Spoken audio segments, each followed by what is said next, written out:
vous êtes là? Bienvenue sur cette vidéo. Je me présente, je suis Nabil de l'agence Aramis Auto de Montpellier. Je tenais dans un premier temps à vous féliciter pour l'achat de votre nouveau véhicule. J'imagine que vous êtes impatient de découvrir ce dernier, alors je vous souhaite un très bon visionnage. On commence par l'arrière de votre véhicule. Vous retrouverez à ce niveau-là sur les extrémités et au centre des radars de recul. Nous allons voir l'intérieur du coffre. Sous cette planche, vous allez retrouver deux éléments.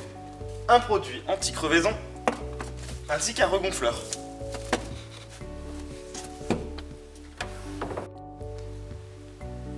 Contrairement à d'autres véhicules, pour ouvrir votre trappe à essence, vous n'aurez pas besoin de passer par l'intérieur. Cependant, pensez bien à vous munir de votre clé, de réaliser un quart de tour vers la gauche et il vous suffira de faire le plein. Sur les deux portes arrière de votre véhicule, pour la sécurité de vos passagers à l'arrière, vous retrouverez la sécurité enfant. Afin d'activer ce dernier, il vous suffira de baisser le loquet.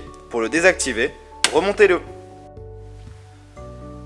Toujours dans un souci de sécurité, vous retrouverez sur la droite de la boîte à gants la possibilité d'activer ou de désactiver les airbags.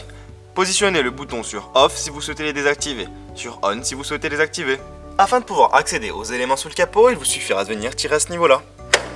Après avoir actionné l'ouverture du capot depuis l'intérieur du véhicule, il vous suffira de glisser votre main au-dessus du logo Dacia, d'activer le loquet et d'ouvrir le capot. Sur ce véhicule, vous n'aurez pas besoin de sécuriser le capot car il dispose de vérins hydrauliques. Sur cette partie-là du véhicule, on va retrouver plusieurs éléments. À ce niveau-là, le réservoir de liquide de lave-glace, le réservoir de liquide de refroidissement, le bouchon de remplissage d'huile moteur, la jauge nous permettant de faire le contrôle. À ce niveau-là, vous aurez le liquide de frein et là la batterie.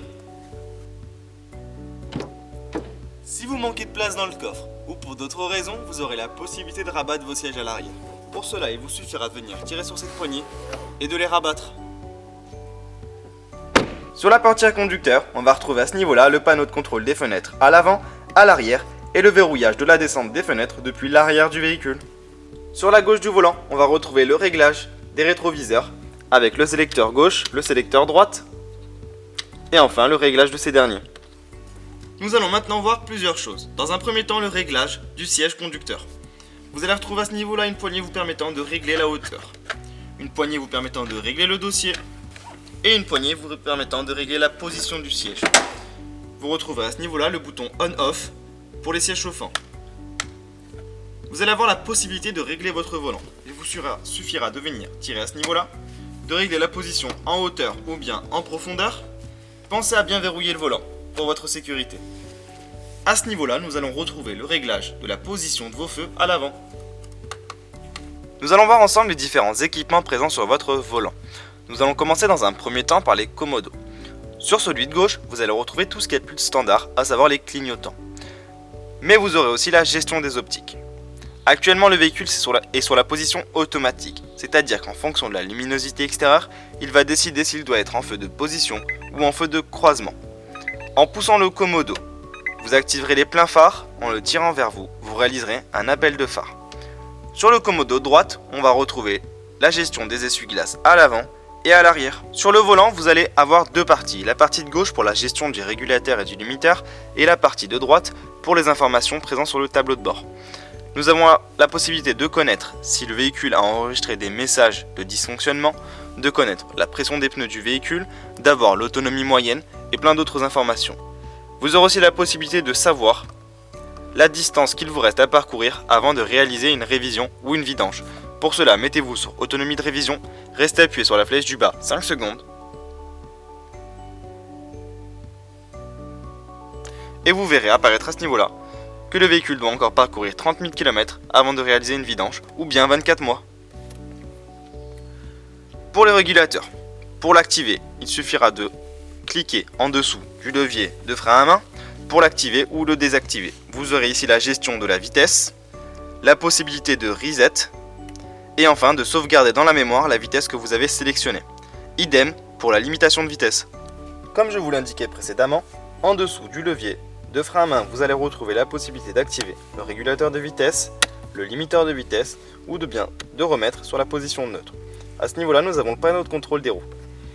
En 2WD, vous allez être en 2 roues motrices.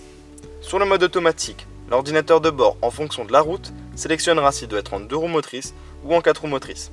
Si vous souhaitez vous-même bloquer le véhicule en 4 roues motrices, il vous suffira de basculer la molette sur lock. Attention de bien choisir votre mode en fonction des conditions de route. Nous retrouvons sur la console centrale plusieurs éléments. À ce niveau-là, vous aurez le poste autoradio, la possibilité de l'allumer avec le bouton on-off, de gérer le volume plus ou moins, d'aller dans les différents menus, de choisir la source de médias entre Bluetooth, la radio, l'USB ou bien l'auxiliaire.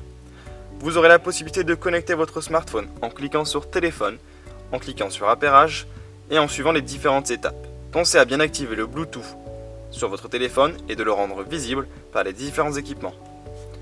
À ce niveau-là, sur la gauche, vous aurez la possibilité de retrouver les éléments que vous retrouvez ici. La gestion du volume, la possibilité de couper le volume. Derrière, vous retrouverez une molette vous permettant de sélectionner les stations ou les pistes audio. Vous aurez un bouton source et la possibilité de décrocher ou de raccrocher votre smartphone. À ce niveau-là, nous avons le bouton warning, le mode éco pour avoir une consommation plus verte, la possibilité d'activer ou de désactiver le start and stop, la gestion de la vitesse en descente qui fonctionne de 0 à 30 km. Dépasser les 30 km/h, l'option sera désactivée. La centralisation automatique des portes, la possibilité de désactiver l'aide au stationnement arrière et enfin de couper la correction de trajectoire. À ce niveau-là, nous avons la gestion de la climatisation avec l'air conditionné, le désembuage du pare-brise arrière, la gestion de la puissance, la gestion de la température et enfin la gestion des orifices par lesquels vous souhaitez que l'air sorte.